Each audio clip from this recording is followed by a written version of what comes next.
कहते हैं जो मिला है उसका सही उपयोग करो। नमस्कार दोस्तों, एक छोटी सी कहानी है जो हमें बहुत कुछ सिखाती है।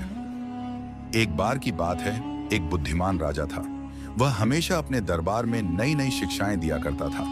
एक दिन उसने अपने दरबारियों को एक अनोखा काम सौंपा। उसने सबको एक एक बीज दिया और कहा, इसे अपने घर ले जाओ, इसकी देखभाल करो और 1 साल बाद इसे लेकर आना। जिसका पौधा सबसे अच्छा होगा उसे मैं इनाम दूंगा। राजा के आदेश को सुनकर सभी दरबारी उत्साहित हो गए। सबने अपने अपने बीज को अच्छी मिट्टी में लगाया, उसे पानी दिया और देखभाल करने लगे। लेकिन एक दरबारी अर्जुन बहुत परेशान था। उसने बीज को अच्छे से बोया, समय पर पानी दिया, धूप दिखाई, लेकिन बीज अंकुरित ही नहीं हुआ। दिन, हफ्ते और फिर महीने बीत गए, लेकिन बीज में कोई हरकत नहीं हुई। अर्जुन बहुत निराश हुआ।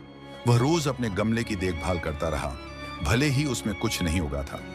1 साल बाद सभी दरबारी अपने अपने सुंदर पौधे लेकर राजा के सामने पहुंचे। अर्जुन बहुत शर्मिंदा था क्योंकि उसके गमले में कुछ भी नहीं उगा था। फिर भी वह राजा के सामने खाली गमला लेकर खड़ा हो गया। राजा ने सभी पौधों को ध्यान से देखा और फिर अर्जुन के खाली गमले को देखकर मुस्कुराए। उन्होंने सबको संबोधित करते हुए कहा कि अर्जुन इस प्रतियोगिता के विजेता हैं। सब आश्चर्यचकित हो गए।